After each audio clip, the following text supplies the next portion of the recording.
Welcome to the May 2015 Salon and Urban Gallery.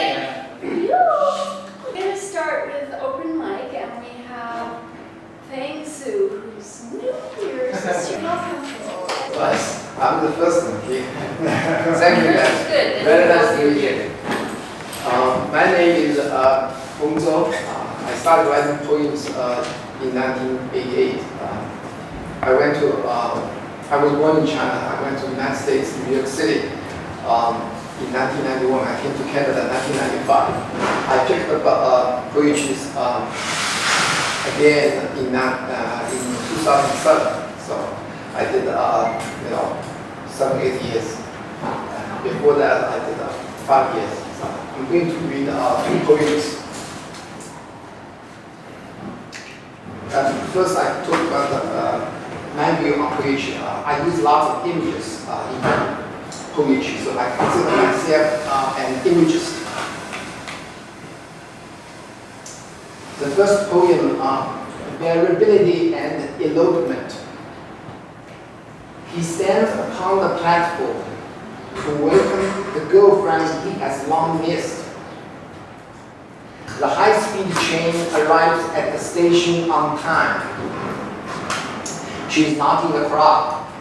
The capriciousness of the world rears its head.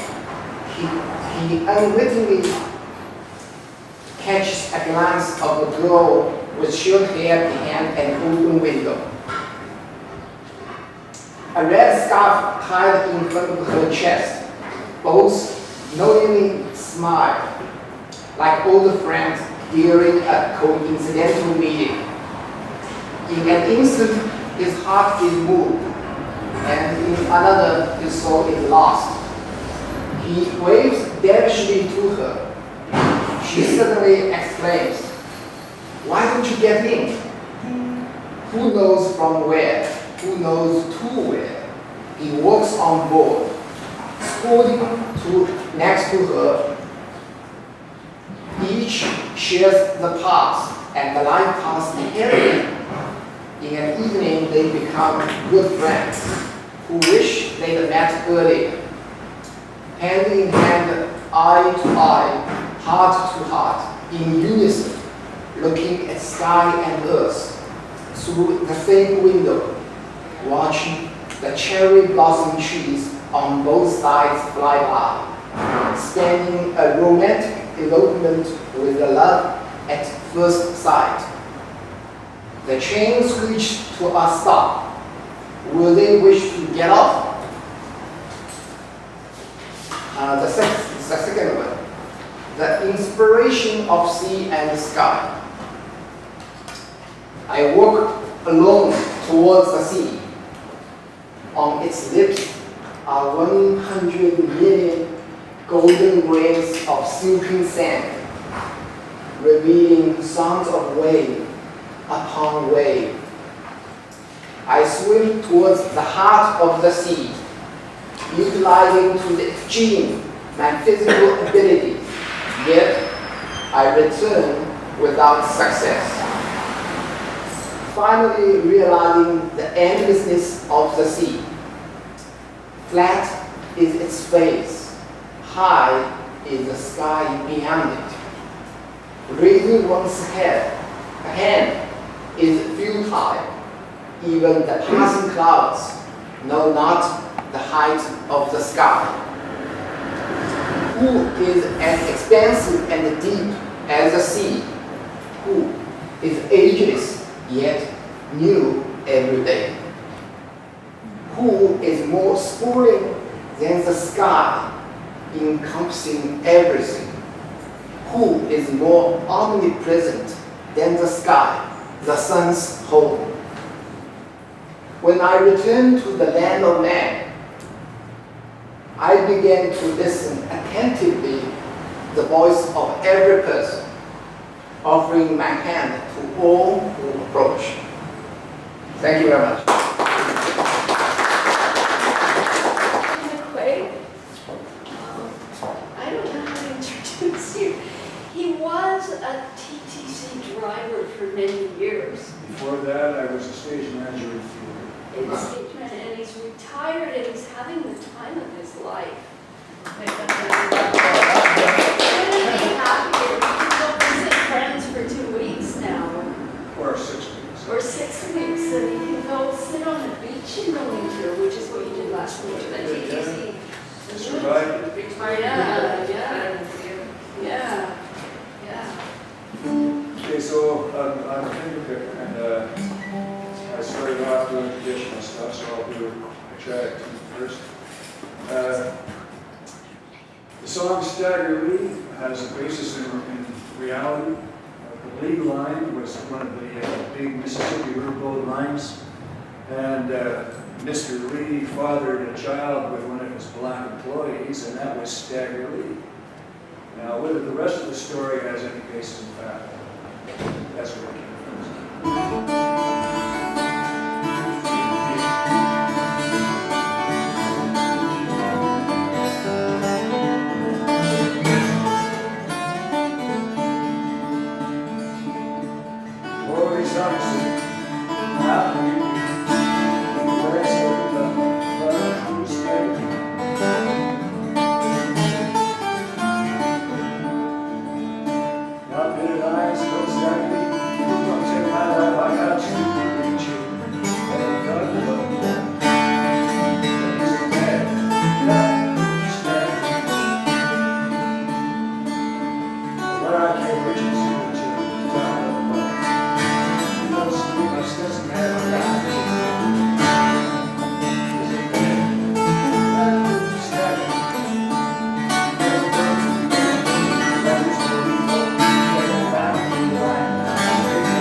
So I eventually stitched it together.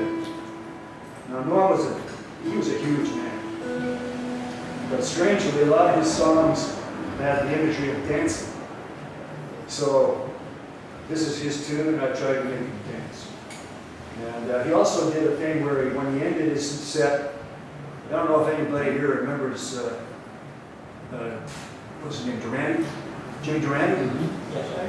And he used to finish his show every night. There was a little, on the stage, there was like a little dark passage where he sort of went off into infinity, you know, the lights would dim. And he would walk halfway down and would turn to the audience and say, "Good luck, Mr. Calabash," or wherever he was. So I said goodbye to him on doing that, because he passed away about 7 years.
river is flow. When I get there, I put down lost shoes. Times are better there. I get there deeper.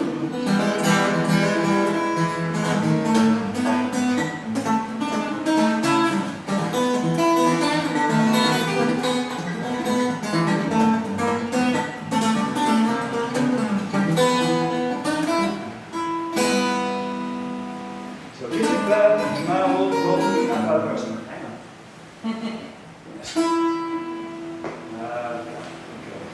If my poetry sing for me, I put down, don't you see? I got to do. Now I'm gonna say goodbye. If I sing to let it die, I got that deep.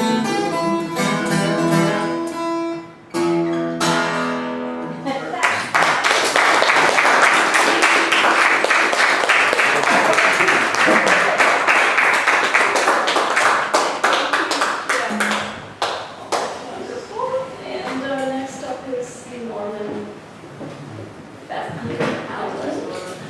We all know, not everybody knows, is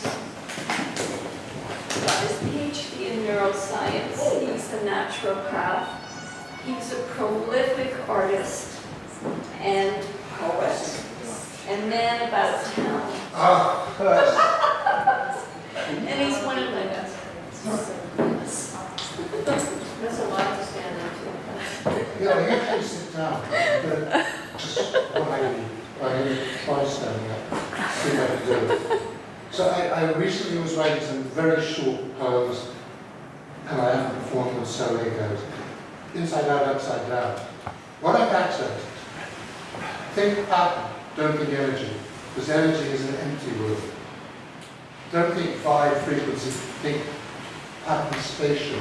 But don't vibes and frequencies have feelings? Yeah, but spatial patterns rule.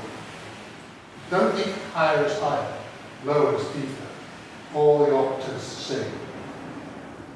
And there's more, sure. Untitled, the divine. The divine manifests. That's what it does.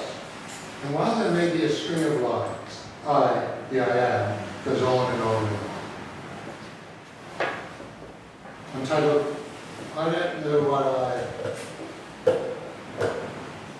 it's a lonely old man poem.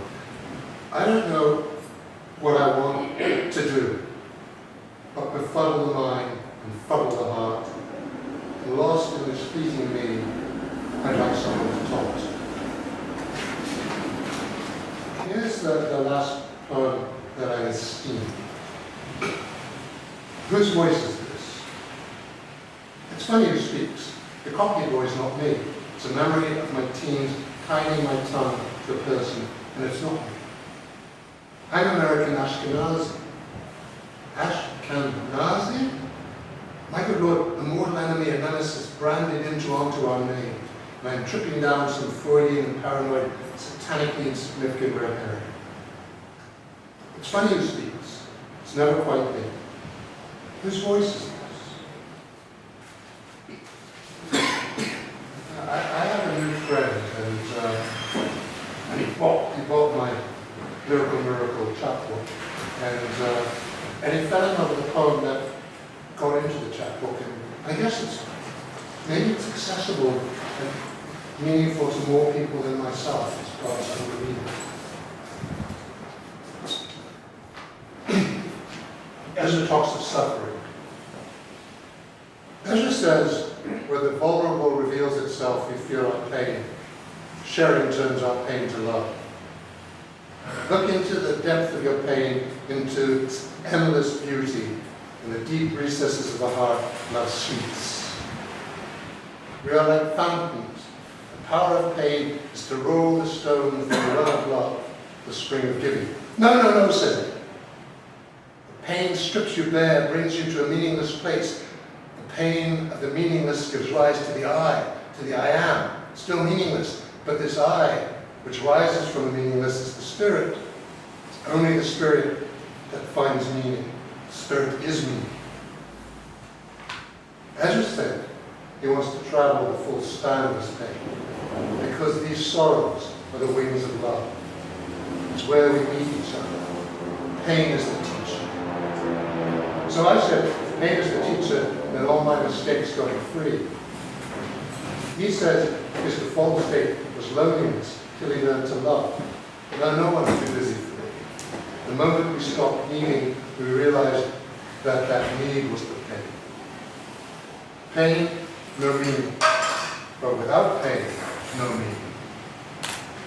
Pain sets time free to fly. There's no meeting without goodbye. They tell us life is compromised. Life is not compromised. Life is the event of the day. And we die so that the event can grow into a myth. So each story has its ending. Our task is to be happy in the end. Ezra pointed to the street, said, "This is the teacher. This is a great teacher." And the question wakens us from these dreams. And the question is, where will my pain take me? Past fear.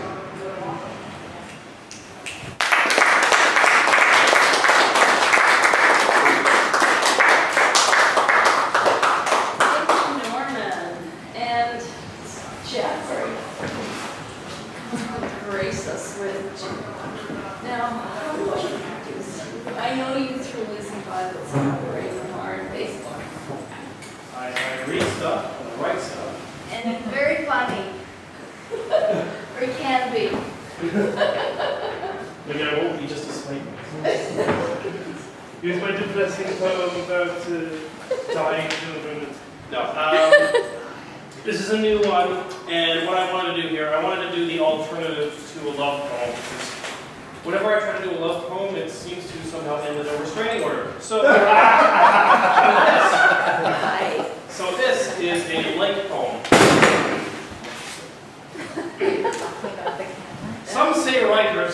Some writers say words can't express their love. Well, I don't love you.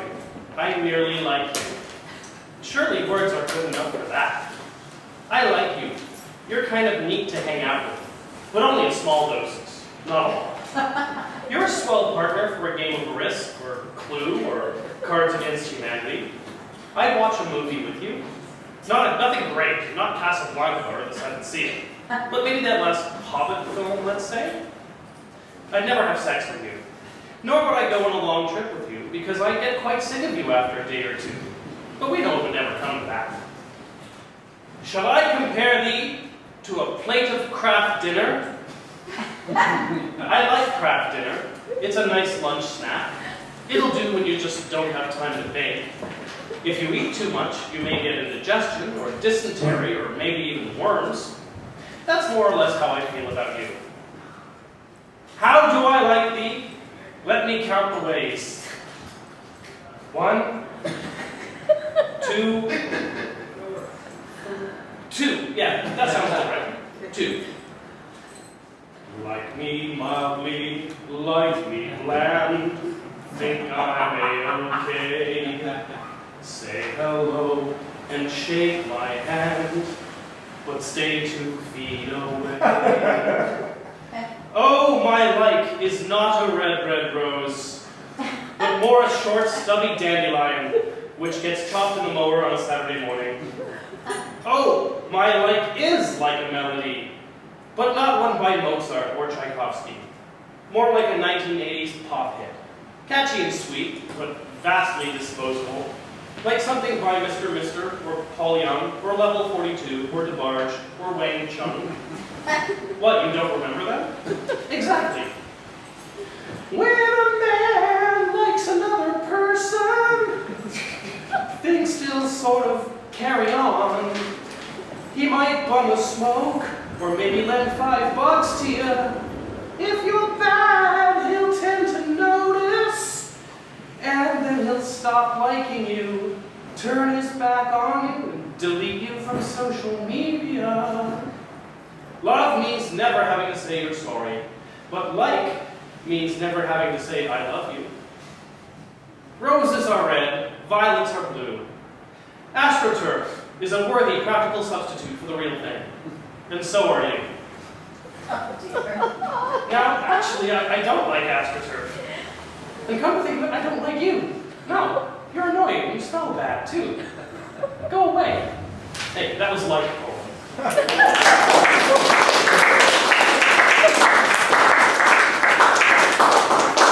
Thank you, Jeff. I will remember that.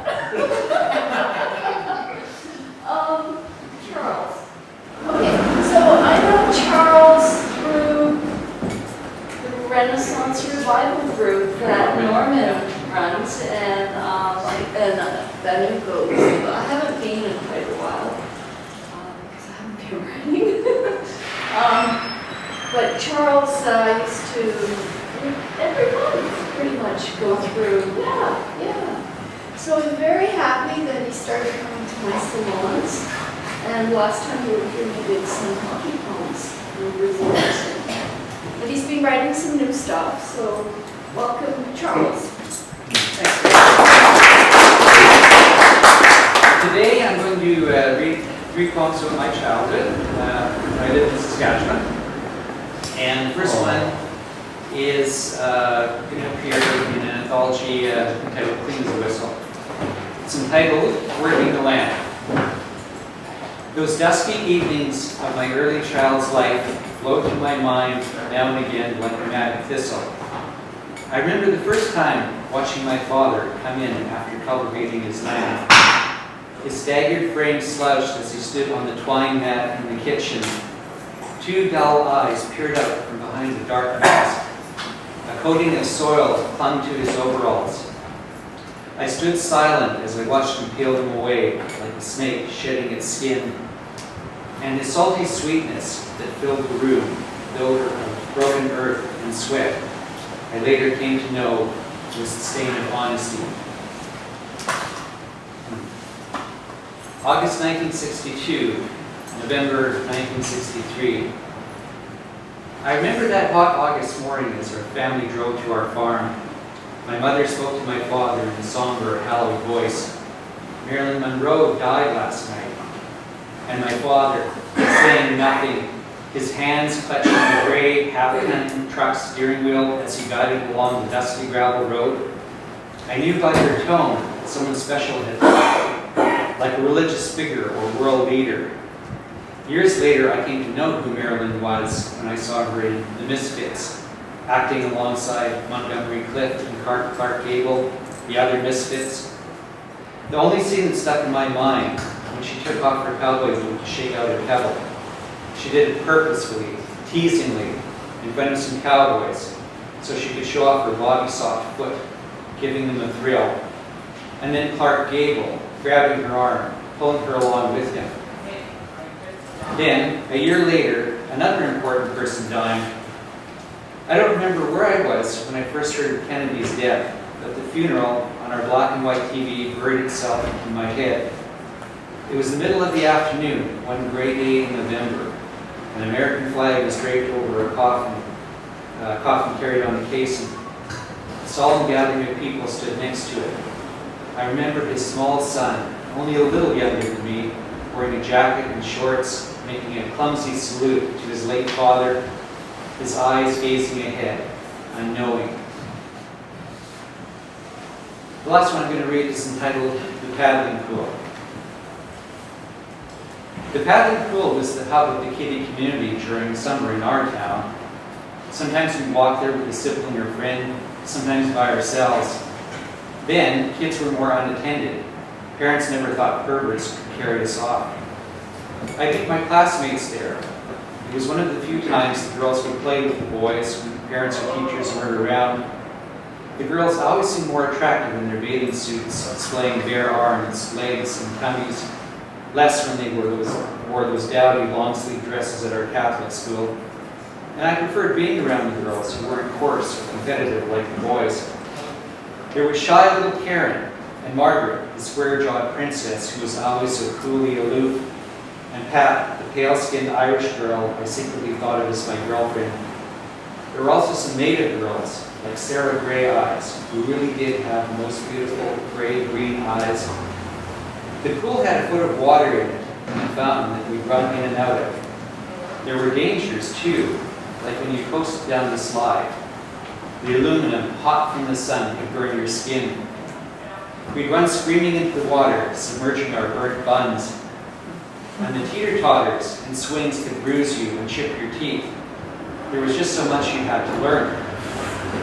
The public school kids were there too. We didn't play with them much. They were rougher than us Catholic kids who'd been drilled that one day the meat would own the herd. I remember once coming back from the paddling pool when a Protestant boy pushed me to the ground. I scraped my leg badly and lied to my mother when she asked what had happened. I knew he did it because I was a Catholic. One day Tracy brought something to the paddling pool, probably left behind by one of the older boys of the abandoned Presbyterian church that was kitty corner to our house. I'd never seen anything like it. It was called Playboy. Tracy showed it to Kelly, Tyler, and me. He carefully removed it from the plastic bag, protecting it from getting dirty. It was as if he had unearthed the Holy Grail. On the cover, a photograph of a beautiful, half-naked girl. Tracy announced he was going to show us what a woman's tit looked like. It's a big round thing with a little brown dot in the middle, he explained, pointing to a picture of a gorgeous woman smiling, displaying her chest. I gasped. My penis became uncomfortable in my swimming trunks. I didn't make the causal connection. He spoke with the air of an old wise man, said that he'd seen them twice before in real life. Once was his mother's, and the other time was a neighborhood woman nursing a child. He continued leafing through the magazine.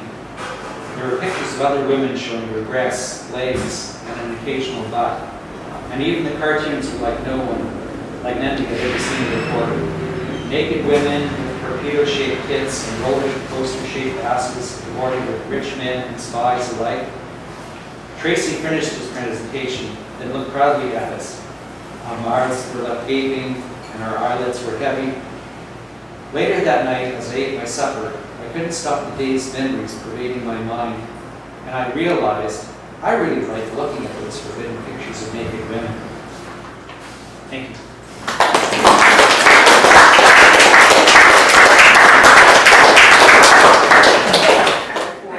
So Stedmond, you're next. And actually, when you're reading, I guess it's okay. I'm having trouble hearing. Was that just me? It's okay. Yeah, We can get maybe the airport. Oh, that's probably what it is. Yeah. Okay, Stedmond. Stedmond just published his second book. Okay.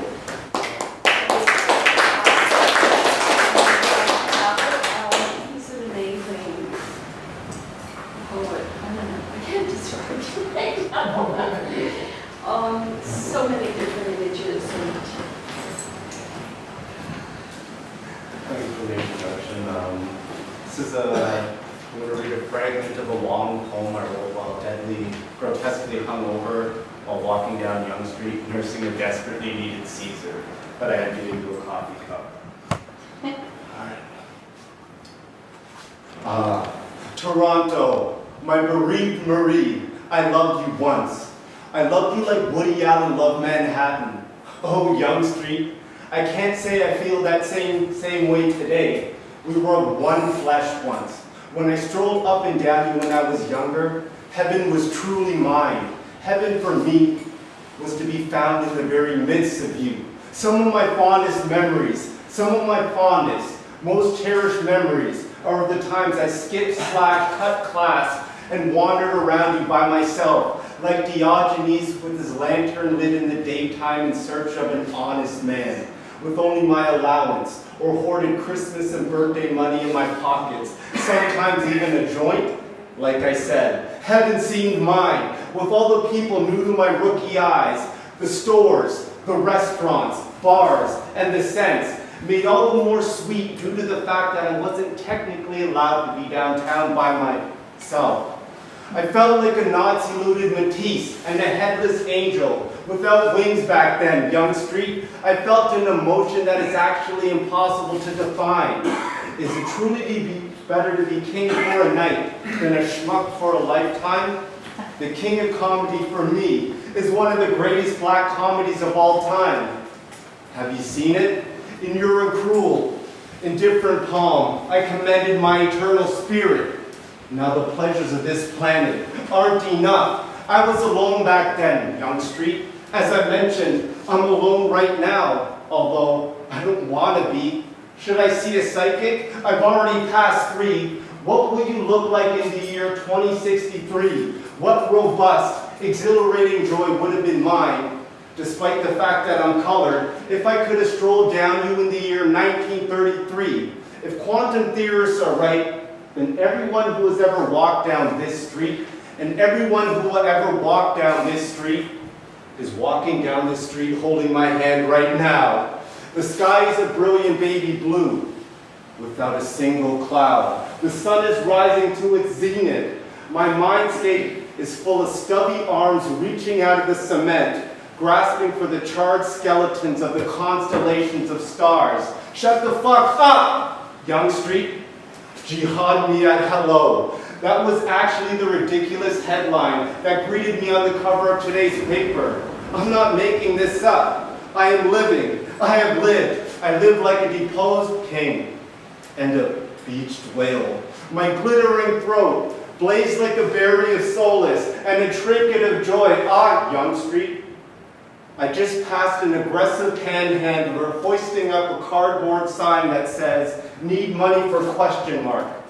And I wonder how much money he'll get at the end of the day. What the hell is with all the upcoming condos? Why? Why are you dolling yourself up like a cut rate Times Square? It's 2015. 'Tis the April of our prime, and I'm just strutting down one of the world's largest streets, which just happens to be you, jotting down some of the things that catch my eye. I can't record everything, as you know.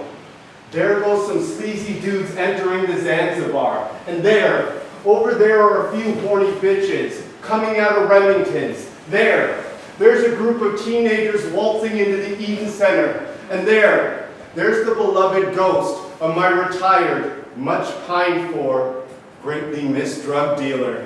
There's a DJ on his way to play the record as Christian and Muslim zealots bludgeon him, assorted passerbys, and people hopping off of the streetcar with their stale, dogmatic views at the same time. There's a seemingly affluent Indian couple worming out of the Elgin Theater.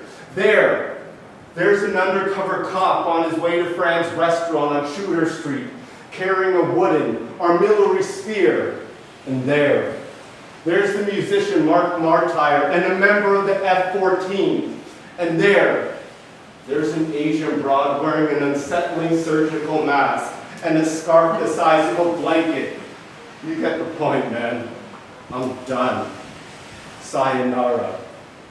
At the Java House on Queen Street West, that aforementioned sensual woman from the Mediterranean awaits me, her passionate, swarthy lover. And if she's lucky, no, if I'm lucky, we just may be in for another languid night. So farewell, Toronto.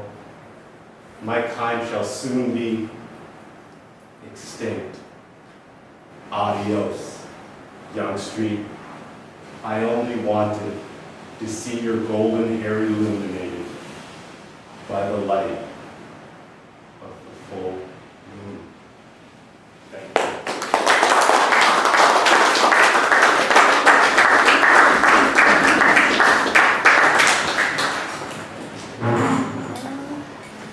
Thank you, Stedmond. Such a good performer, too. I think I'm going to just read some short movies on my dog. And then we will have our first feature, which will have a break. So,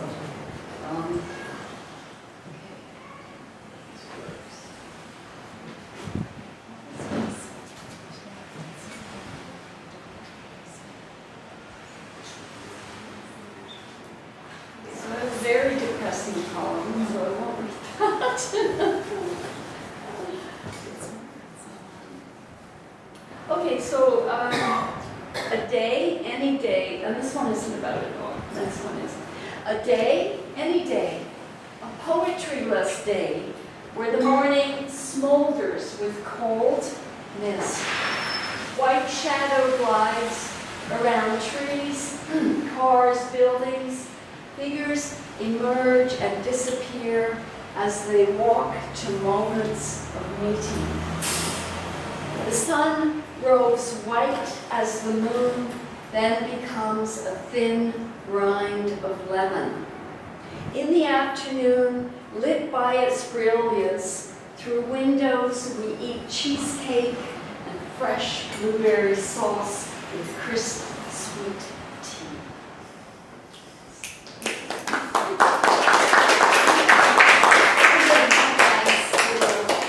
Cafe poem, a cafe poem. Okay, now I wrote this poem, I guess 2011. My dog passed away last September. So, and I just refound it recently. It's quite a short poem. It's called On the Street at Night. Slow through yellow roses that haven't bloomed yet or budded. Slow, the flank, the nostril. I follow you while I guide you. As you amble close to the ground, soil, edible, marks, scents, a brandy riot of last year's dried pods, grasses. I cannot know. Stained with passings by, tendril of soft fur, your eyes milky with age.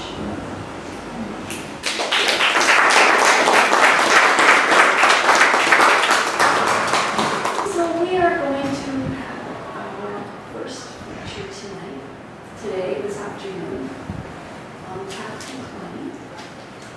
And she's a Toronto multimedia artist and educator.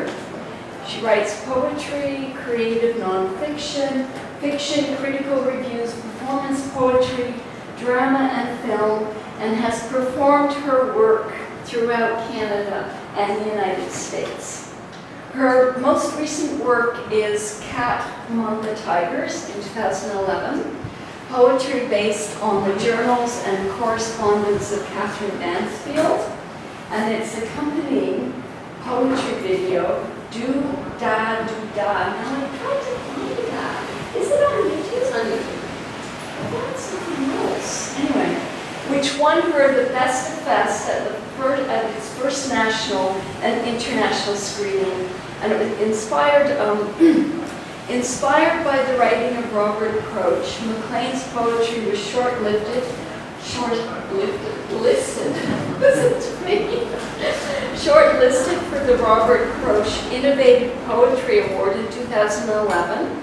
The same year she received the inaugural Anne Green Award for her excellence in innovation in film, poetry, and performance. In 2013, she was writer in residence at Mackey House for Callooh Press, and she is currently the writer in residence at the Albury A-Frame in Neeliusburg. I heard Kath on open mic at the very last Beautiful in the Dam last year, and I was blown away, so I'm very, very happy she's come to feature for us, and I want you to have a good long reading, please. All right.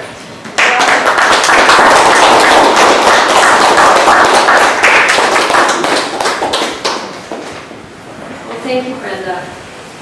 And that was a night Brenda was so gracious. She had some of us over to her home for nibblies and wine and stuff. I was blown because I've been out in the West for a while. I'm from Toronto, but I've been out living in the West. And you always hear these horror stories. Oh, Toronto people are awful. They're so nasty. They're so nice. I tell them it's in the accent. Gotta have that Toronto accent. So I'm going to give you a little mix of different things that I do. In 2009, I was working at a college in Edmonton. And one of my colleagues came to me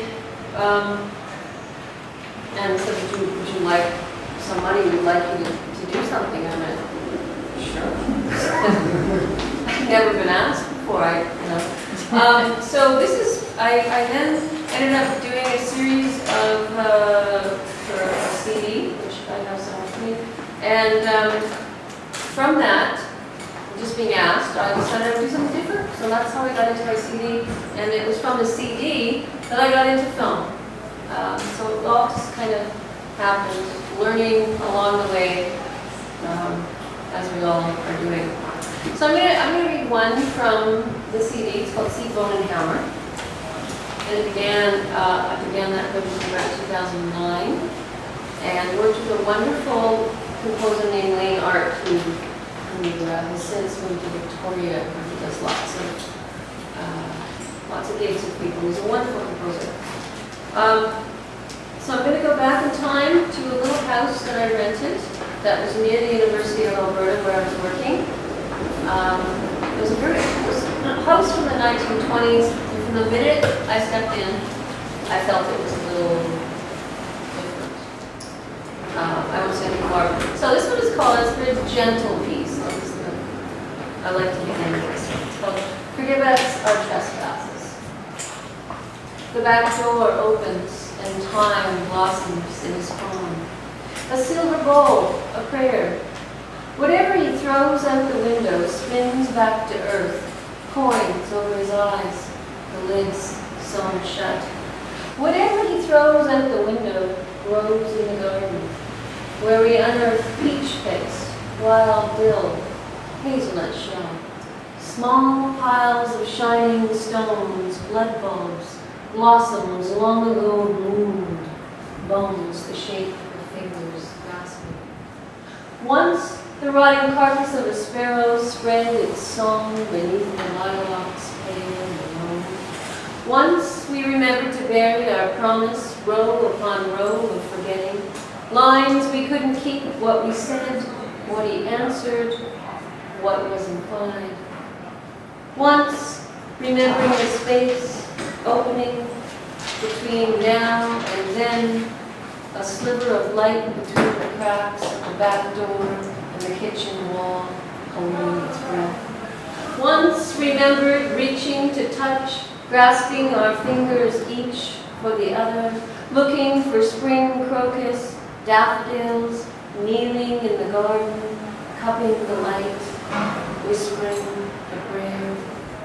What it was to be alive, what it is to name the night, the back door choosing now or then. The sparrow asleep flutters its remembered wings and spins a dream on a dime in the dirt.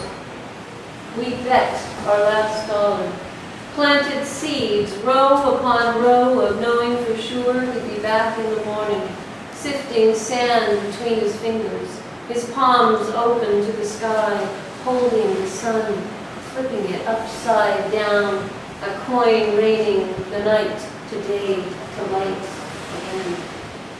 We bet the lives of our dog and our 2 cats and our family photos blazing on top of the piano. We lit candles and poured full glasses of wine as red as poppies, waiting for Haydn's Sonata in E minor, open to the second movement, to calm my fingers, to tap, tap, tap, and find their way back to the music. We bet his return with a vengeance, a candle in one hand, a beggar's bowl in the other, the back door slamming, the song of the sparrow slipping through the crack, pale and warm. That space, that shimmer of light between his world and ours, grasping the edge of truth, was said, was implied by spring's arrival, late, and later that year, the next, and the house burning gently, so gently, above the smoke and the flames, his name, calling her name and ours, bring back, back, back. Henry, oh Henry, forgive us our trespasses.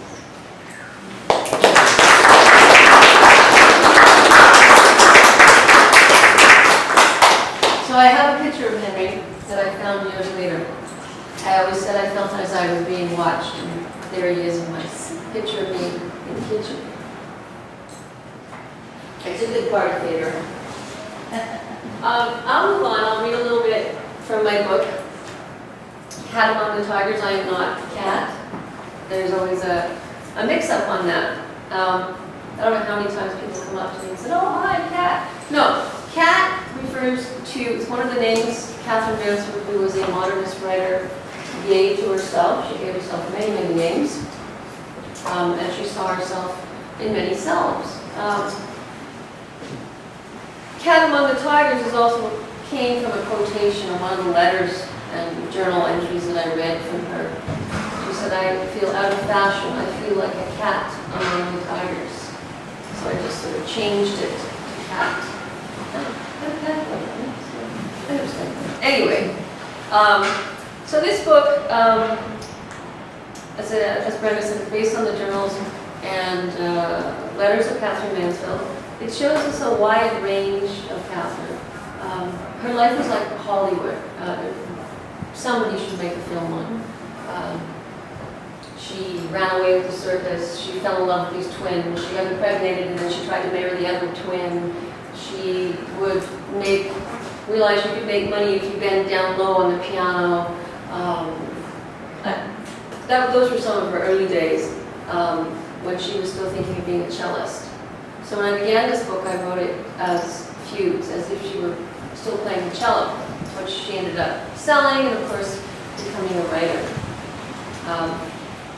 Also in this book, you can see the transition from poetry, which she thought she wanted to be a poet, into prose. And that's the middle section, which I never read because it's absolutely impossible to read performance. But so I'm going to give you a little bit of a range. I'm going to read some poems here that I often don't, and I'll tell you in a minute why I don't read these particular poems. So the other thing that I should say is that Catherine Mansfield died quite tragically early. She had TB, so she died in 1923, and the book begins in 1923 and then circles all over the places. She's remembering different people, different places. She goes to many, many places, of course, looking for a cure. There wasn't a cure. She ends up finally, where she dies, just outside of Paris, in Fontainebleau, which I went to visit her grave there. And it was kind of an artistic ending, and colorful. So, this one I'm going to take you to her one and only home with her husband, John Middleton Murray, who was a critic, who has not weathered well over time, but he was very big during his time, so those early modernism times. He was quite well known. And the one house that they had, they named it the Elephant because it was a big gray house. So I'm going to go back to their home in 1918, June of 1918. There's a reference here that when I talk about purple lips, that's a reference to influenza that killed me from the flu in 1918, which is a topic that I'm currently working on now in a longer book of creative nonfiction. The other thing that adds a little bit, doesn't really matter, is Bogey was the name that she gives to John. So this is called All That Is Silent. It's just about life happening. When the coffee is cold, things happen. Life's feast upon the unpretentious, asleep, awake. The loves and the bedbugs suck my blood, yours. Together the we, us, hook and worm our way through your reluctant heart. Yet nothing seems incurable in the afternoon, but the sky infinite and alone, or the sea crying, bogey, bogey, rushing head first into rock, without feeling, thinking, sense. Where shore meets water, and the waves so very tired, sleep for a moment, dream on rock, then turning round, swim back again. The sea sends songs through my bones. I do not always hear them. What is here today, tomorrow wears thin. I can tell where you stood on the carpet. I know where you pace about the room. And rather like the lily bending in a vase, neck broken, color fading fast, I sense life, feel it here and here. Each needle pricks the will awake, to sleep again, to dream. It's true, I walk a little less. I scuttle across the sand and leaning on a stick. All that is silent, all that is true, all that you. Pinpricks in the earth might be a way of speaking worm, to wiggle past the difficult, to climb back into sand. All along I've known this scratching itch, this needling jaw unlocked, does not speak of love, although I felt it crawling, creeping up the neck, a wave of sure certainty, a dream. It's true, I forge on hope. I hook and worm while it performs its little trick. Then I stand a little straighter, then I lean less on the stick, and prowl about the seashore, calling after you. The sea might sing more beautifully, might hit the center note. Tell me everything.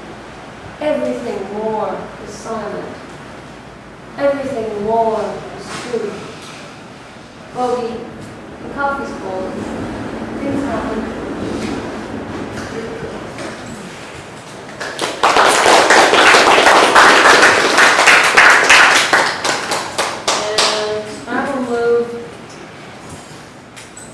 I will move to 1916, and which is in Bänoo, France. This poem happens. I'm tracing her back to a time after she's lost her brother. Her brother was just died in the war, and he's just come to spend some time with her and John.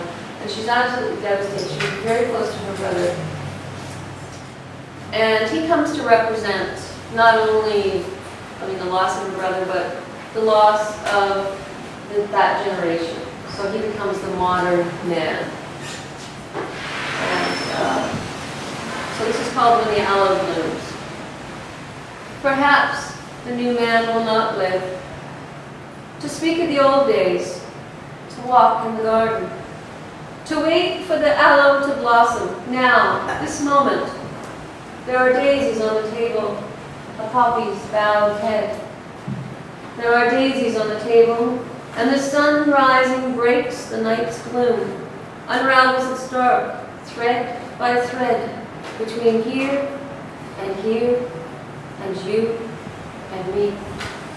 Where night rains a halo, a dark hat, the poppy's bowed head laughs at my imprecision, my stiff arm, my weightless words laugh at nothing, nothing at all. Oh, take the day and divide it into 4. Then 6 days of unfinished memory, where daisies bow their heads, and the garden speaks of poppies leaning towards the light. Perhaps then, this new man will not live.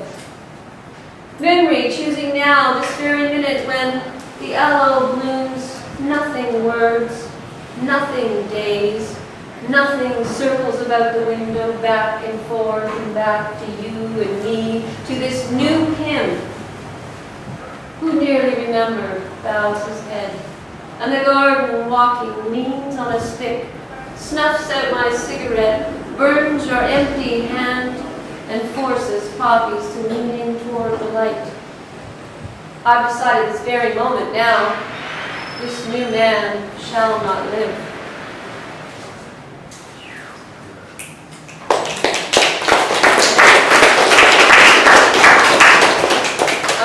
Brenda mentioned that I'm staying at the Al Cree House in Louisburg as a poet in residence. And one of the things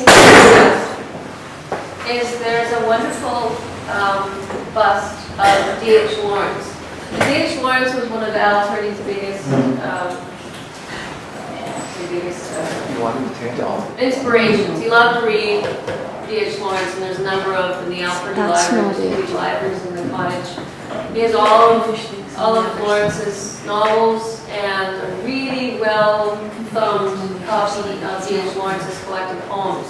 So I thought I would read a couple of poems, at least one, given we are on time, dedicated to D.H. Lawrence, who was a very good friend of Catherine Mansfield's for some time. And they had lots in common. I believe that Lawrence, who had TB, he may have been a carrier too, because it seems to be a lot of people that were around him also had TB. So he had TB before Catherine had TB, but he died years later, much later after her. However, she began to notice things about D.H. Lawrence that she saw in her own self. So the same symptoms, temper, shifting moods, fevers. So this one, also I'll bring you back to the elephant. This is September 1918 as well. So I dedicated this one to her friend D.H. Lawrence. We are unspeakably alike, you and I.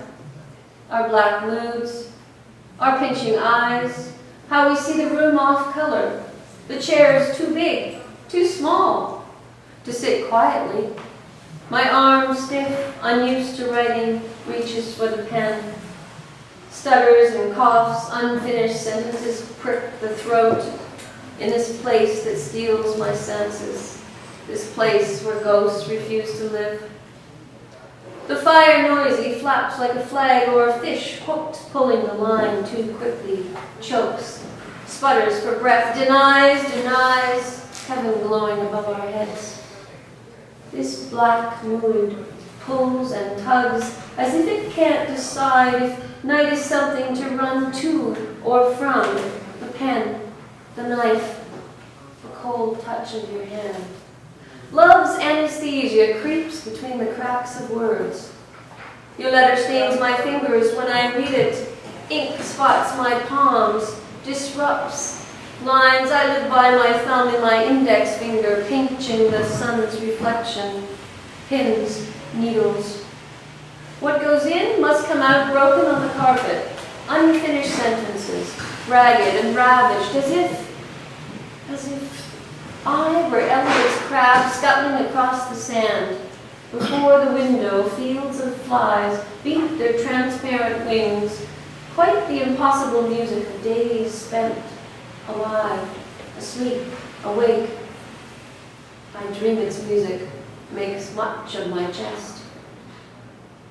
Time stutters. The story grows too big for my mouth. Denies this place full of ghosts.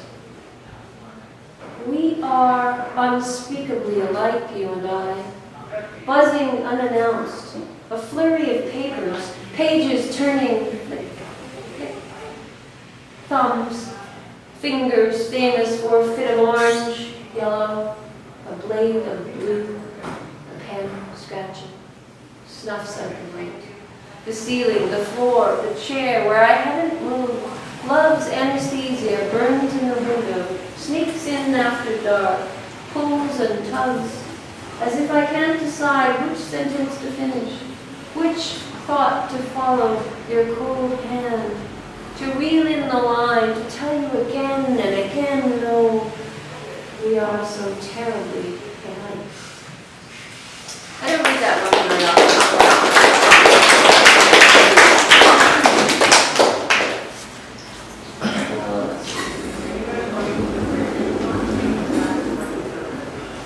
Would you like another D.H. Lawrence one, or should I? Yeah. Another D.H.? Okay. Just say I am thinking of Al as I do this. This is a one that I'm going to say I think I have never read this one after reading it. I don't know why. It's just I guess when you try to show a mix of what your book is doing. So this one is, we'll say this one is for Al, in memory of Al, and his fondness for D.H. Lawrence. So Catherine and John lived for a time with the Lawrences, and in her journals she speaks of his rages and then the horrible fights that he would have with Frida, and the relentless conversations where everything was sex, sex, sex. And of course, if you read his, I'm thinking particularly if you read his book, The Rainbow, everything is sex, sex, sex, climax, climax, climax. And then, you know. So this is about Catherine pondering and spending so much time with Lawrence. I think she was just, she and John sort of settled out one night and that was it. She couldn't take it anymore. So this is called, I'm just going to do something I have only done once in my life as well. I woke up one morning and I was old. She, however, is older than me. So, I just might be a little easier here for me. Okay, it's called This Master, This Mistress. Who wants to live like grown-up people lost in a world of sex? Gorse curse among the grey rocks, bluebells bicker, violets done with dialogue endlessly argue the same conclusion. And all the while the wind whines, and all the while he sows sex into sad corners of a witless room. Walls shake, the mouth suckling the seam of some imagined breast. Oh, love looks good in a pretty hat, tastes a pretty tea. And all the while he raves and roars, and all the while he beats his fists, adders curl around his legs, Cupid smokes a fag, and morning gives itself to afternoon. Dark, full of cloud, its ebony rain streams down the window, rivers of hate. How I hate this master, this mistress, pushing each to each. I'd rather die in the middle of a laugh, or scrabbling into bed, wink my toes before the fire, than hear more of intercourse worming through the heart. Just now the wind stops speaking. Just now violets in a frenzy natter, begin to talk of tea and trimming hats. Rocks spit obscenities upon the suckling sea. Find the shore's withered breast. Now each to each sex recoils, an endless end of wrong. I'd rather die laughing, bound for bed, scrabble in my pajamas, wink my toes in stone, than live among the grown-ups bitching sex, sucking Cupid's stupid fag, or sniffing tired posies, tied with pretty ribbon, bound with pretty string. The needle darns a pair of trousers, stitches rings around the sun. Who sexes morning? Who coils the wind? Fever breaking, breaks, begins again. This master, this mistress who wants to live, who wants to live, grown up, sin to sin.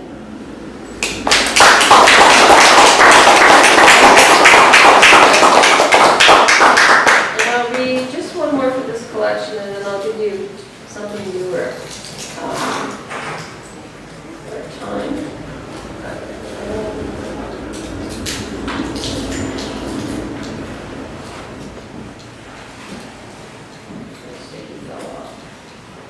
My sticky fell off in the rain, sorry.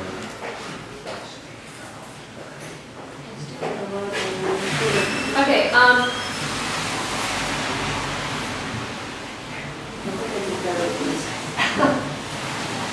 okay,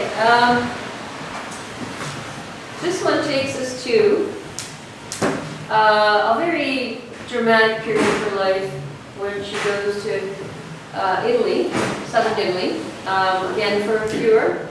And in her journals and diaries, when I first began researching her,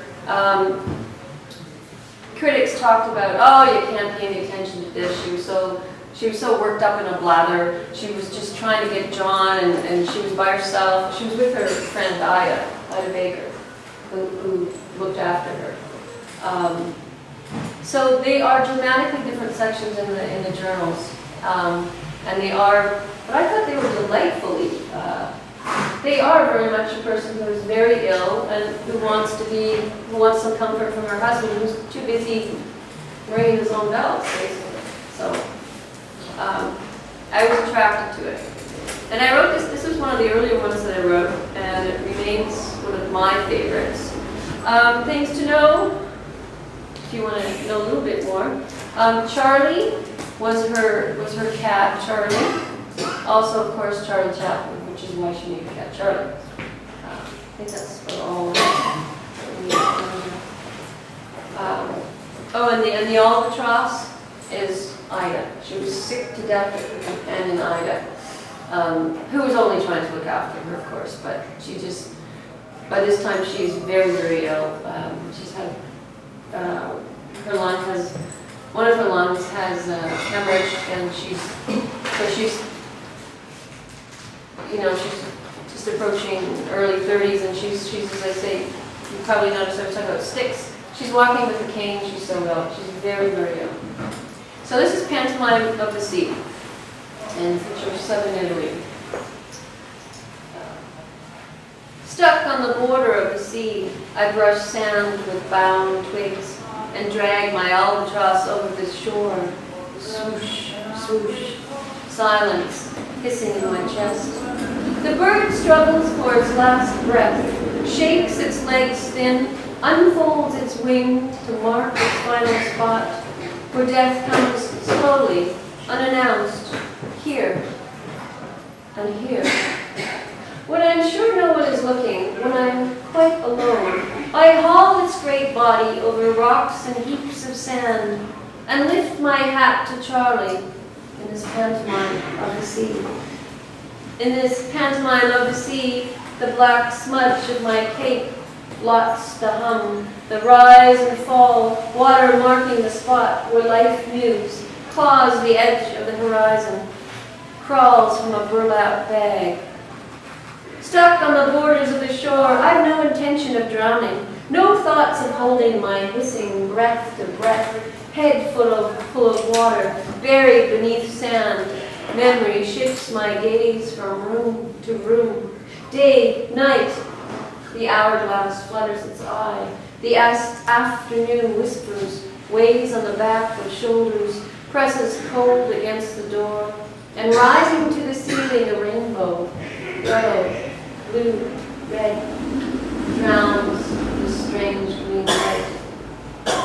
I've made a life of matchsticks, made light of shadows, so I've no intention of drowning, sorting life grain by grain, to find the hum of rooms unchanged, my black cape yawning, my pen unmoved. All the while I think of you, she, me, someone else. It's the perfect gesture, creeping upon the shore, lifting one's hat to an unholy sun, greeting the mountain's blinking eye, when no one is looking. When no one is looking. When I'm quite sure I'm alone, shaking this threadbare night, pen dragging its quill across the page, one-legged, smudges the story, marks the spot where my great bird spreads its wings, unannounced, moment by moment, tipping my hat to a sink full of smoldering cigarettes, matchsticks burning room to room, dark, then light, this spot on the lung and its terrible hiss. And all the time I think of you.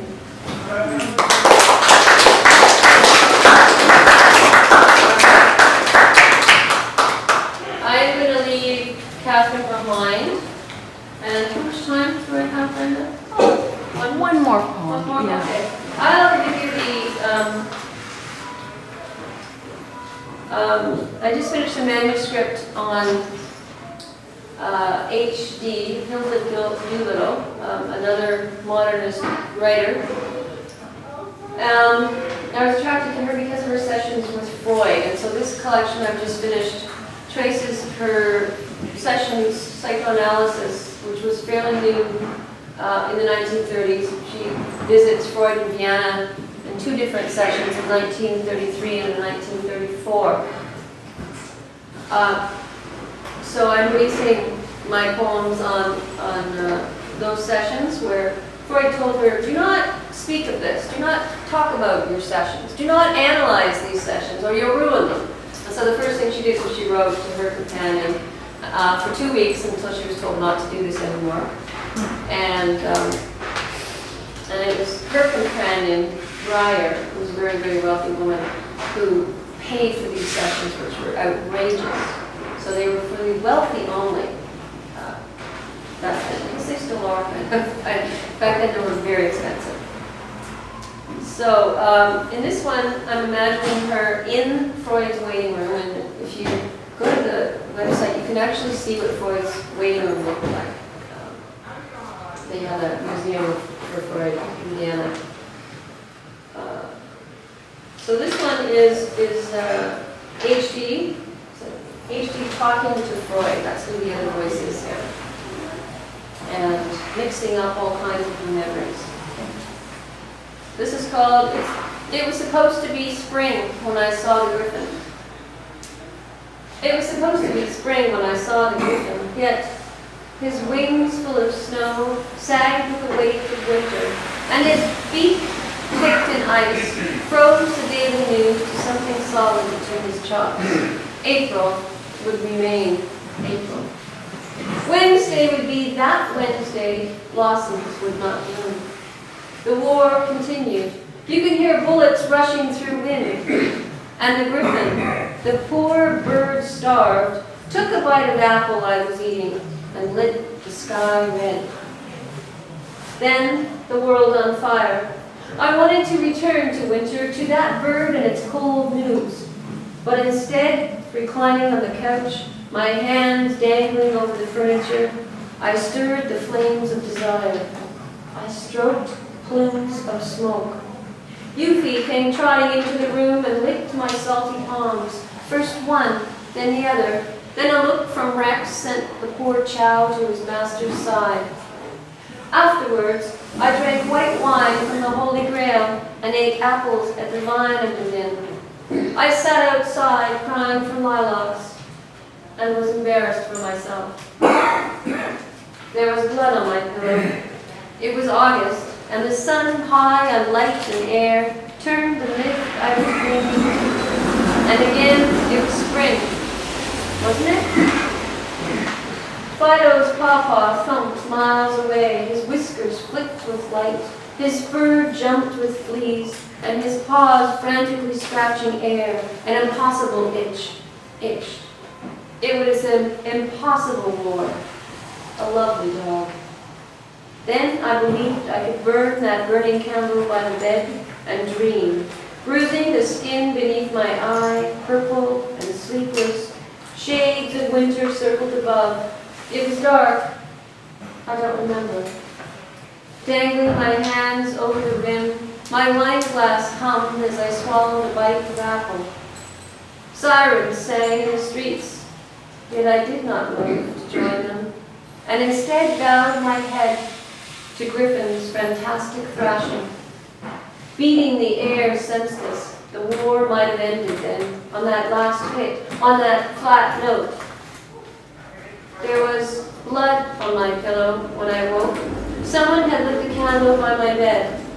I could smell rats and imagine the tiny trail of smoke swimming toward the light. The myth turned. Lilacs, reluctant to open, stood against the light, stoned the sun to sleep, opening their eyes.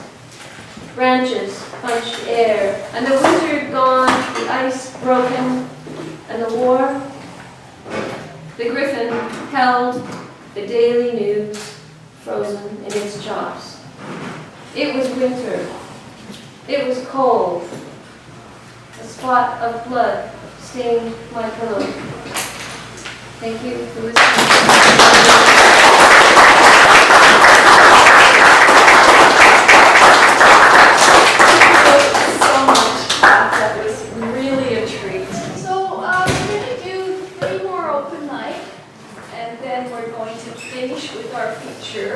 Joani Paige, and she's here! I'm busy texting. Where's Joani?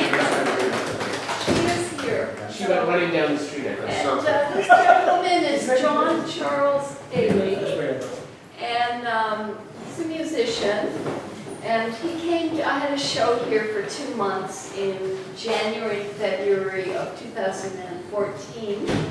And he just arrived at the opening. sat in the corner and played for the entire reception. I so appreciated that. And Calvin was feeding him glasses of wine because he said he's a maritimer. He says we've got to keep him lubricated. So I'd always be grateful for that, John. I'm very happy when he comes. The first time he's made it to a poetry salon, he's usually working. I've been working, yes. Yeah, so welcome, John.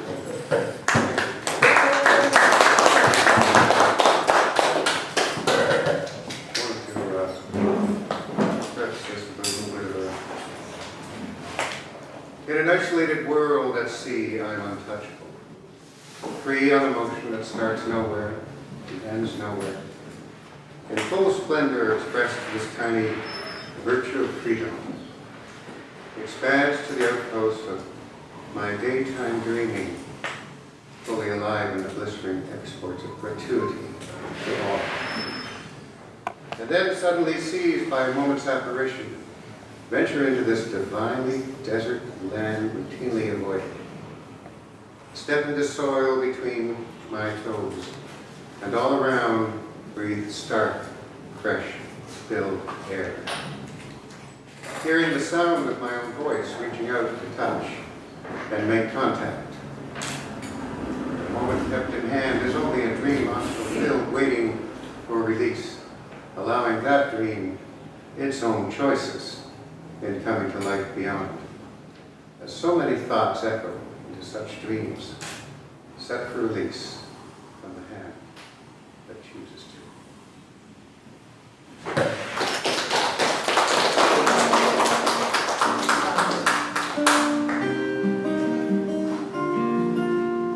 This is a Bosque song.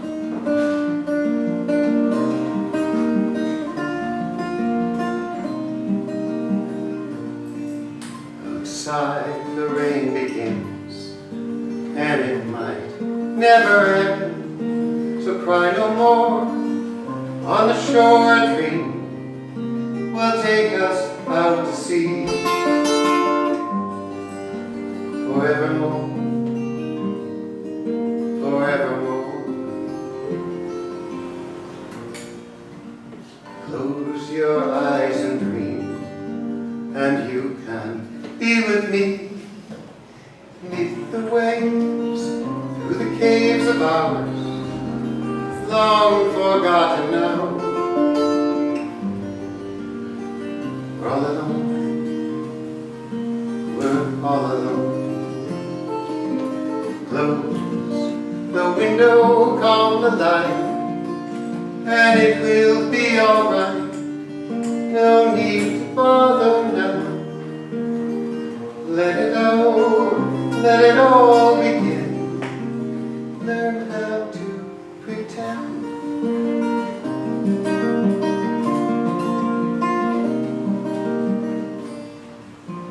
Once the story's told, it can't help but grow old. Roses do, lovers too, so cast your seasons to the wind. Hold me dear, oh, hold me dear. Close the window, calm the light, and it will be alright.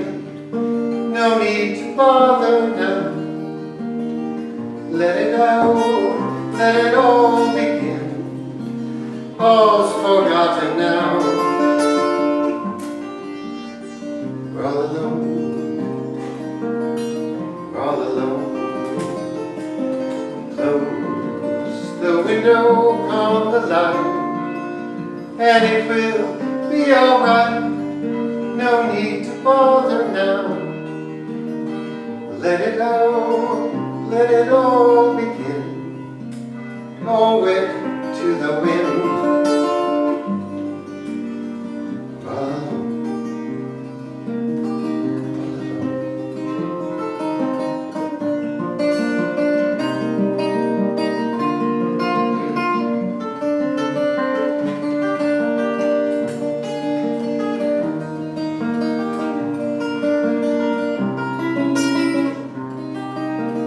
All's forgotten now, my love.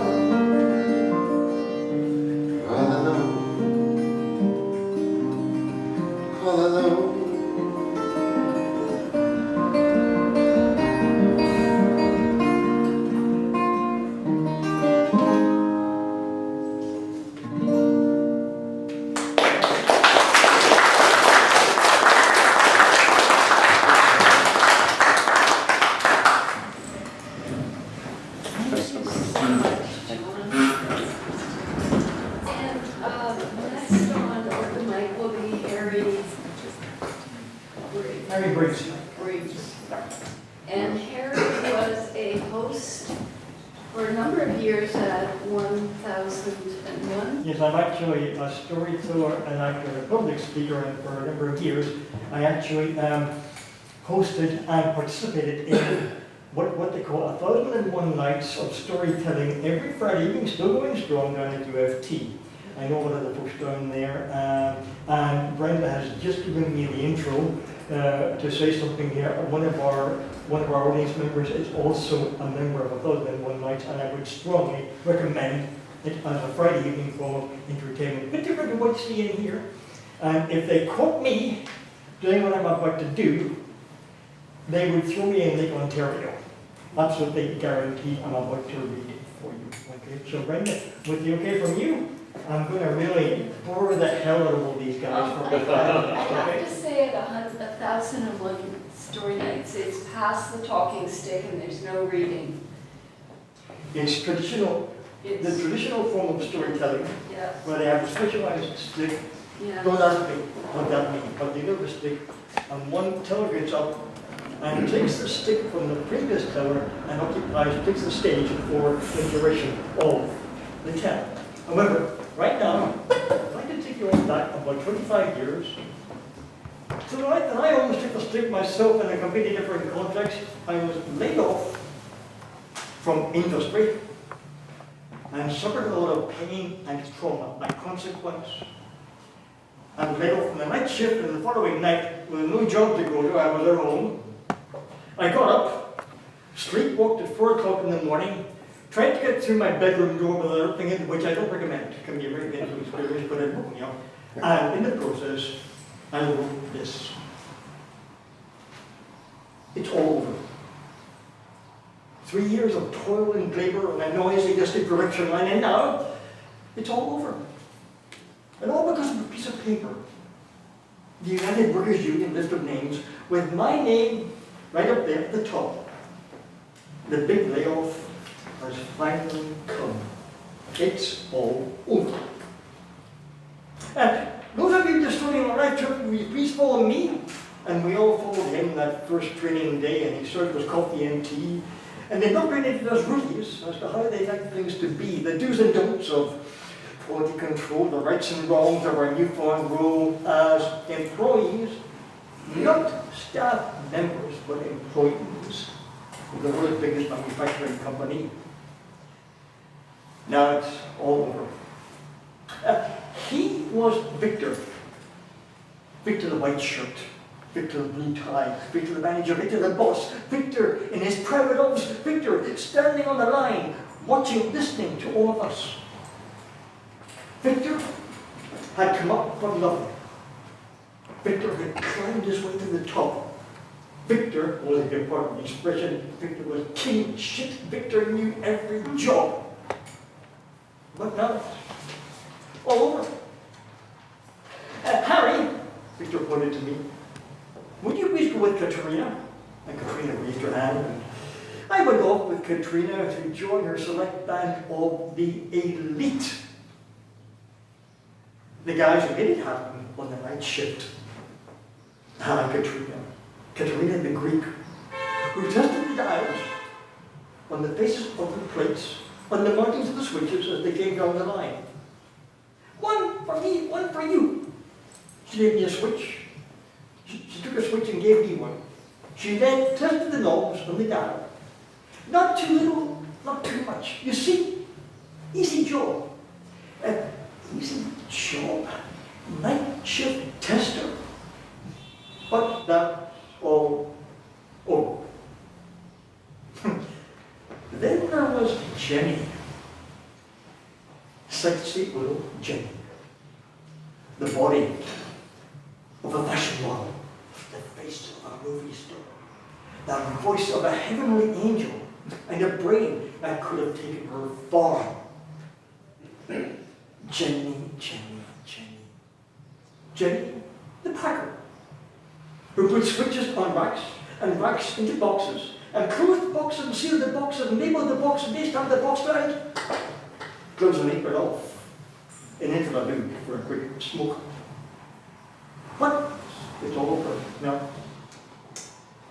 And how could I forget Pedro?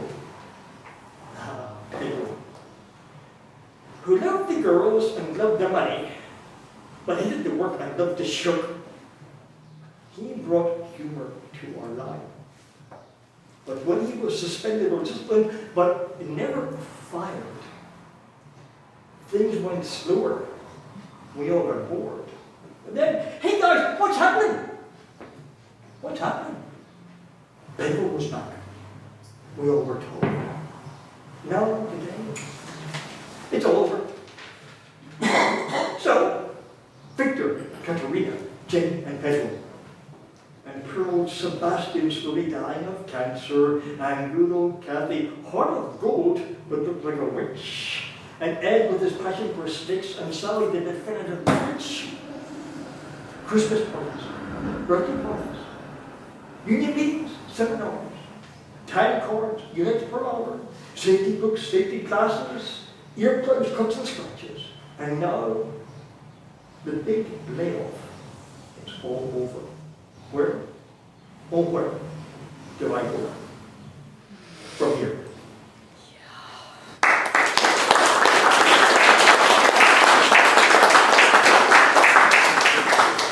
Thank you very much, Harry. As many of us our last open mic is a very special woman. She's a polyglot, right? That's a good word.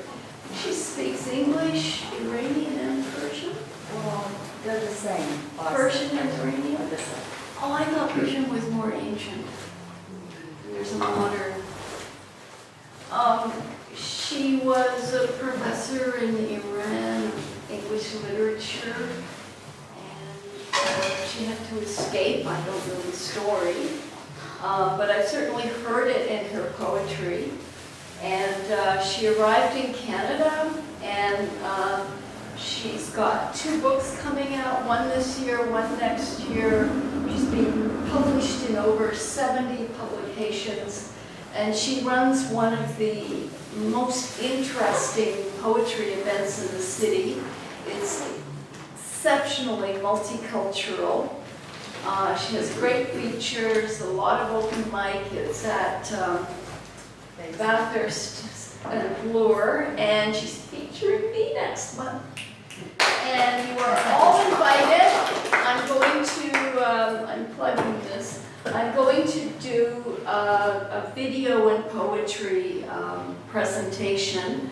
I'm a video poet, so I will be doing some video and performing the poem, and some poems as a video, and I will have masks.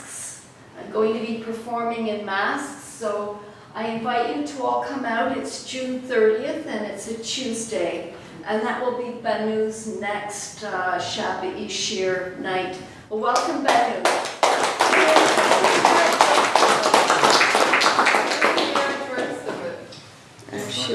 She'll. Faith said to Yeah. on Markham Street, right? I'm going to share not my poetry today, but a translation of a ghazal from Rumi. You know that Rumi wrote in my language, in Persian. So what I'm going to do is that I'm going to do Persian, English. So don't worry if you hear words you don't understand. I'll do my best to translate. This is a long ghazal. I'm not doing all of it, just a few lines.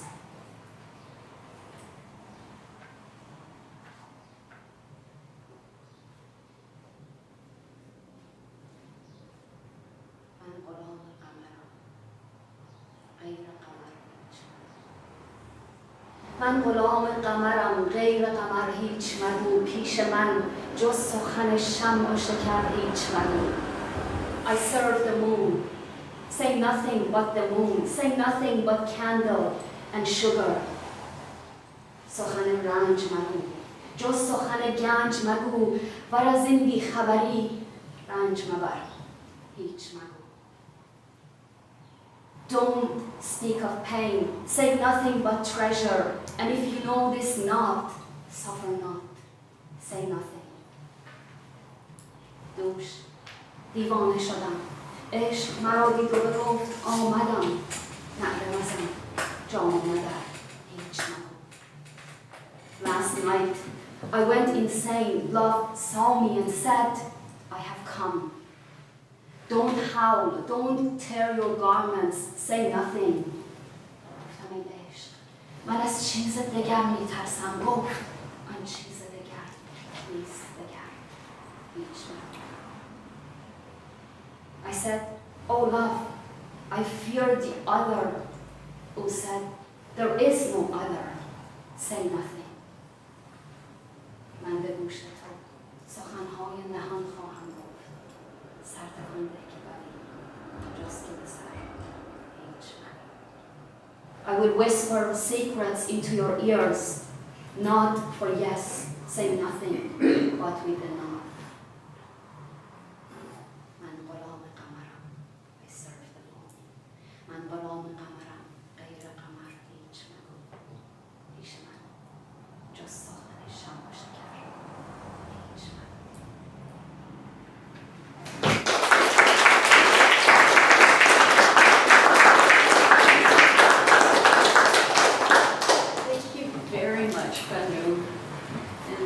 Bänoo is one of those poets who memorizes everything. It's absolutely amazing. Okay, we're going, I should probably make a couple of announcements before we finish with our feature. Where is she? Oh, just told me. Okay, I do video. I forgot to bring a light, so everybody's kind of in silhouette.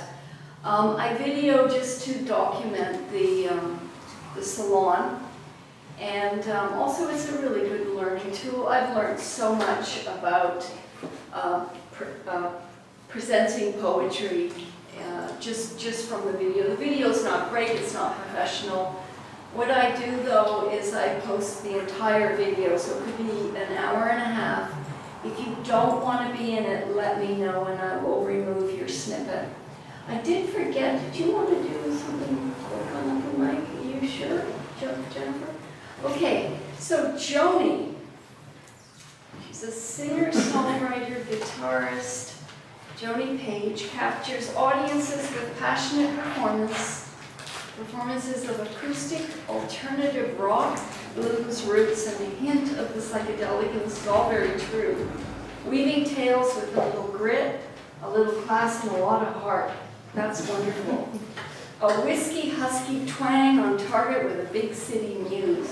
This is Joanne Light.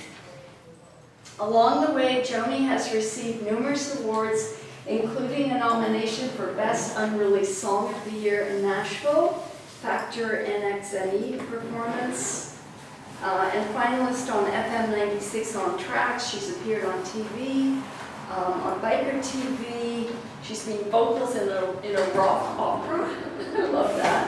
Music in art videos by award-winning artist Tony Miller. She's had internet radio airplay in Germany.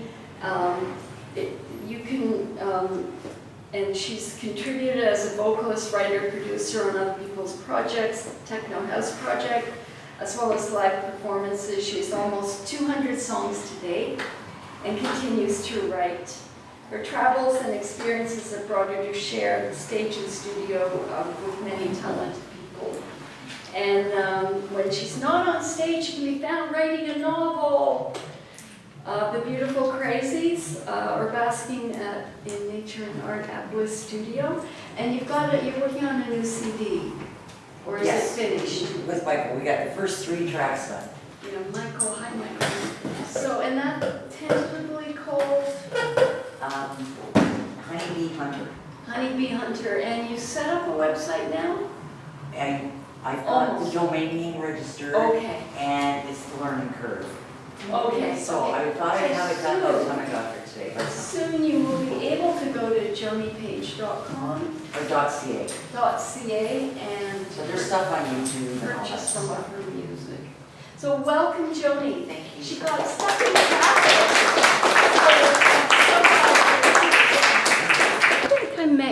Q space, Joanie. Oh, I meant to bring that sketch of you. Oh, yeah. Oh, I'm gonna give it to you. Actually. Yeah, I've got that. Yeah. All right. Yeah, I was doing fabulous timing until it started raining. Just bam, right on the QBW, went from flying down the road to pausing a lot. Yeah, and I was sitting here texting madly. Where's Joanie? Where's Joanie?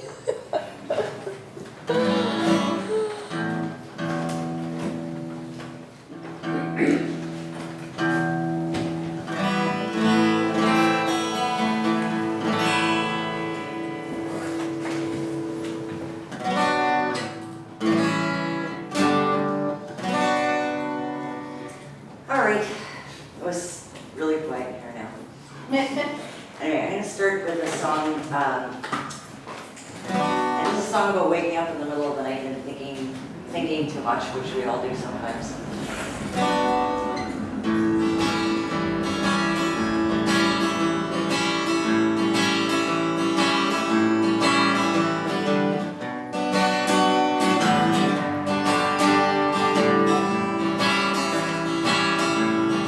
Chance you take if you wanna feel anything at all. Pay the price sometime. The dead of night can feel so small. What do we need to be set free from ourselves? What do we need to be set free from ourselves?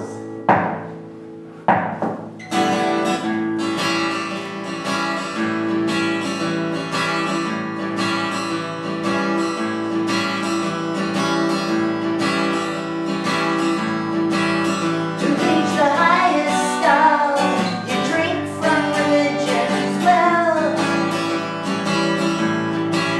Crawling on your knees in guilt and feel like hell.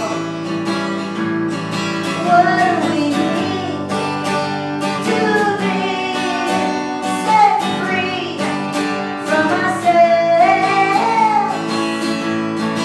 What do we need to be set free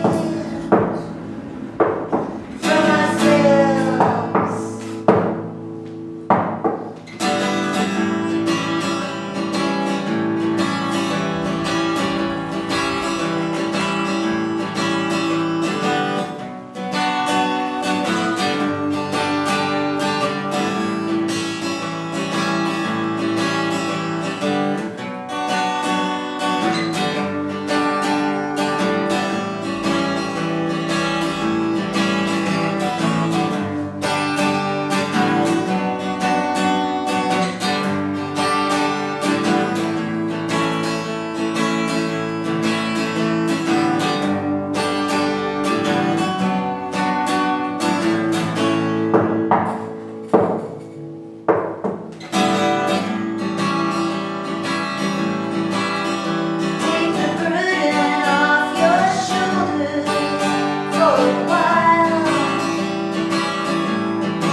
slide guitar on this on the recording, which sounded awesome, and the bell for Nick.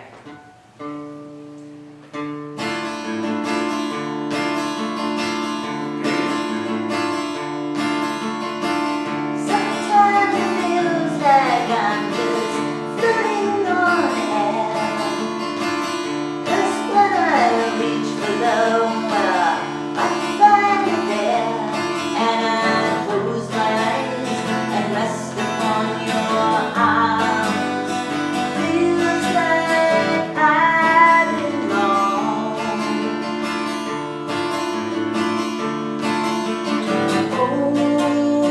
Oh, me next to you in your lovely room, dancing to pretty tune. Don't let me go. Let me know.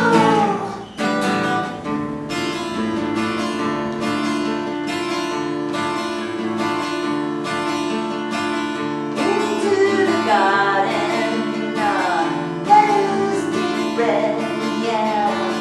I lay beside you in that velvet bed, and I close my eyes and rest upon your arms.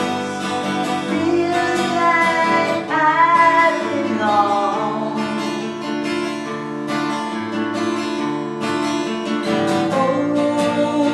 Oh, right next to you in your lovely room, dancing to pretty tune. Don't let me go. Let me know.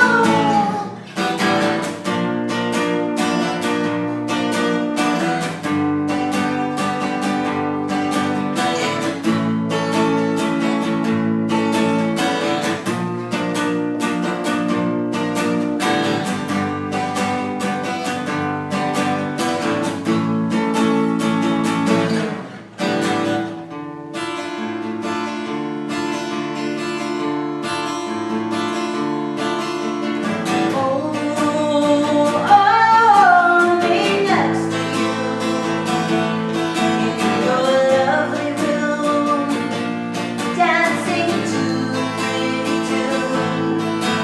Don't let me go. Let me know, love.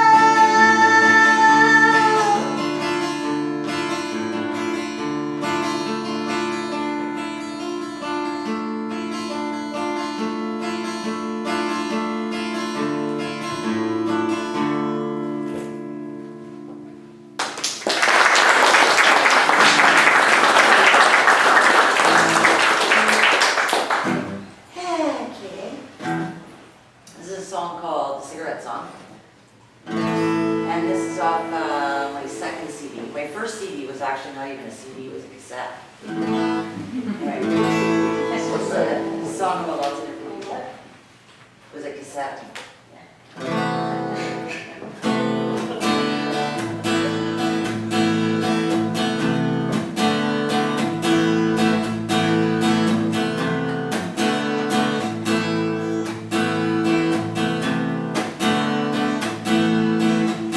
You got a cigarette burning by your bed. You watch the smoke roll up to the ceiling. You put the rings on your finger.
around. All right, I'm gonna do a song for you called, I think I'll do a little blues one.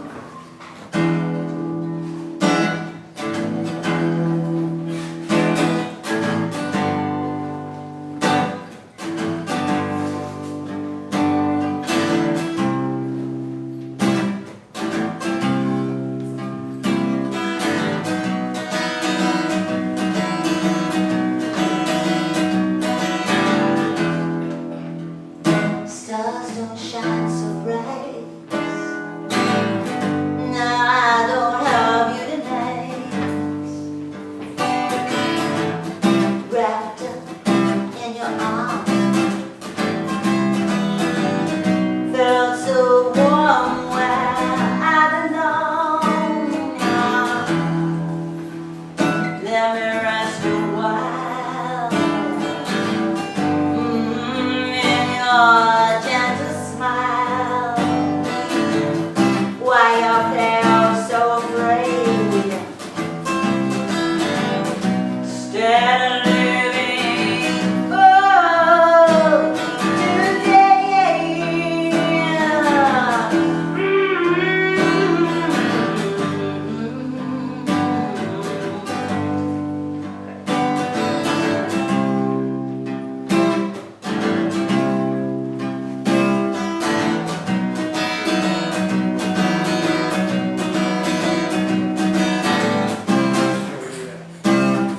Standing chatted by your side.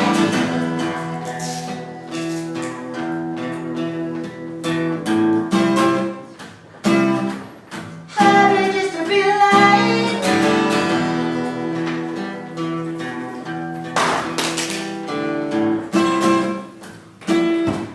Trying hard to be so strong. Trying hard to be so strong.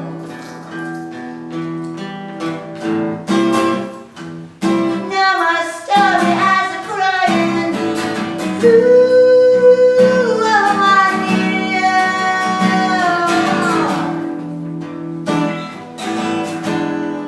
I want to pretend there's a little sax solo in there.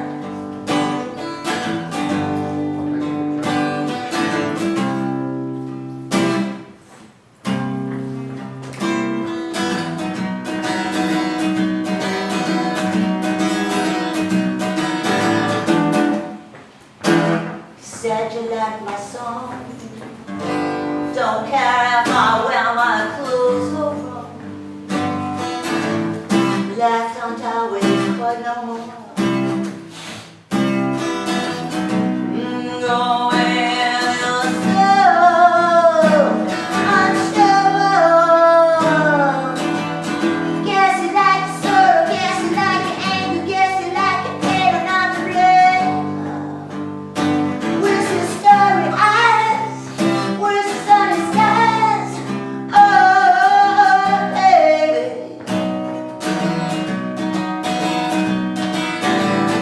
Guess you like the sorrow, guess you like the anger, guess you like the pain. I'm not to blame. Where's your starry eyes? Where's your sunny skies?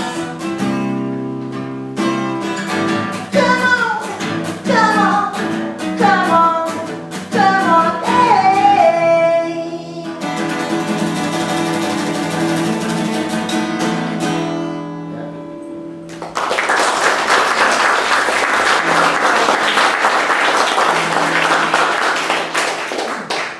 I'm gonna do this song for you. It's called Angel in the Night, just like about a 3-minute song.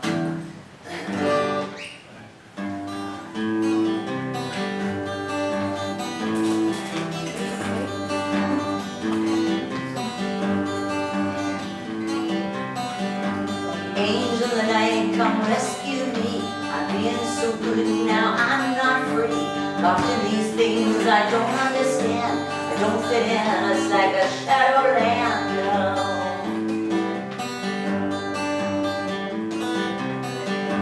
Giving me love, then take it back again.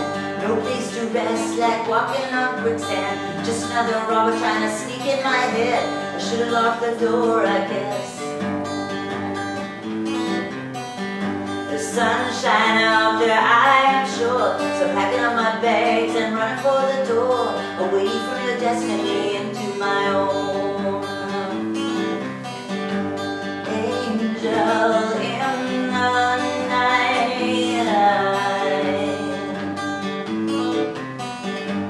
waltz with me.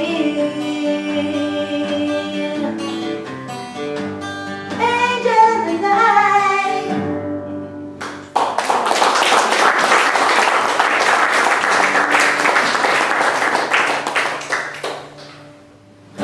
That's a little song just about running away from crappy people.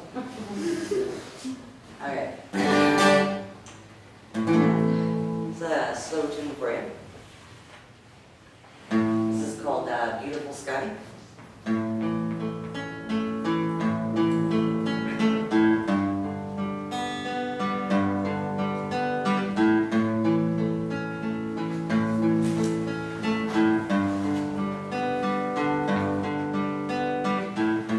Really wanted to paint you a beautiful sky. Oh, I'd love to see you smile, but you paint dark pictures on those gentle skies, till it hurts too much to try.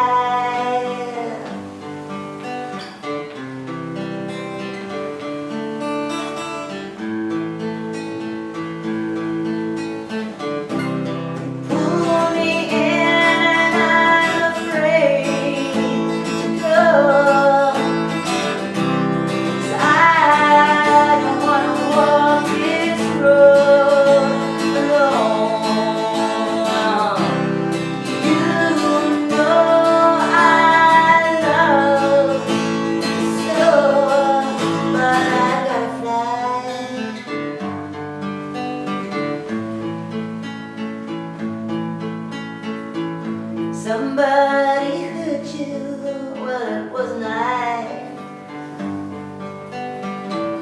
I believed you let it all go by,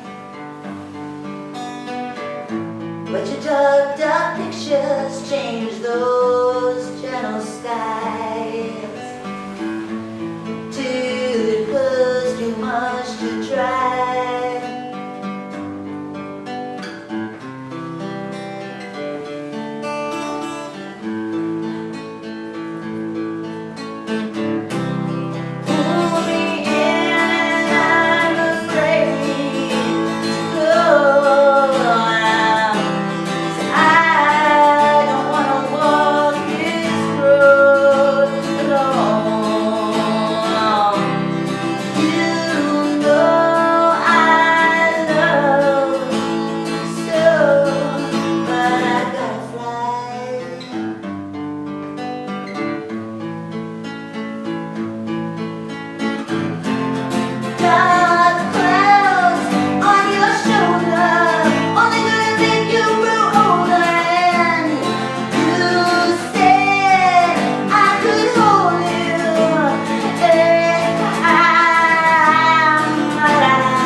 Should I do one more? At least, yeah. Okay, well, we'll do one that's kind of a little weird. Can you imagine that? No. I do as lovers do first. It's a little.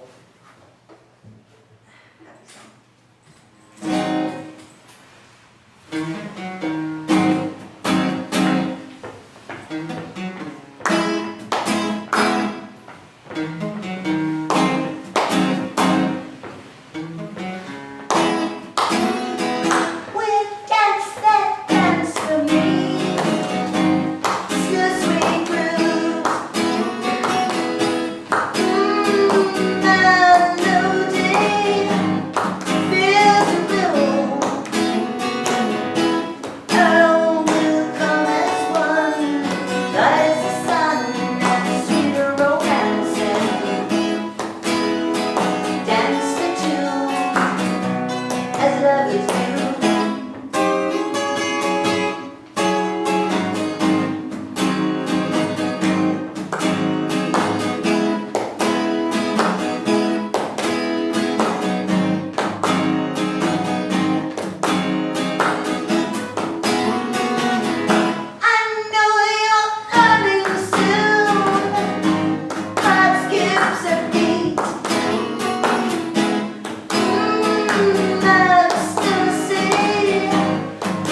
Thank you, Brenda, for having me. Thank you. Aw, much appreciated. This song I actually recorded with Pat Kelly and with Michael and Mitch Giorio, did I pronounce that right? On stand-up bass. And Pat Perez on saxophone, did a little saxophone breaking. It's fun. Thank you, Brenda, you're awesome. Thank you, and thank you guys all for listening.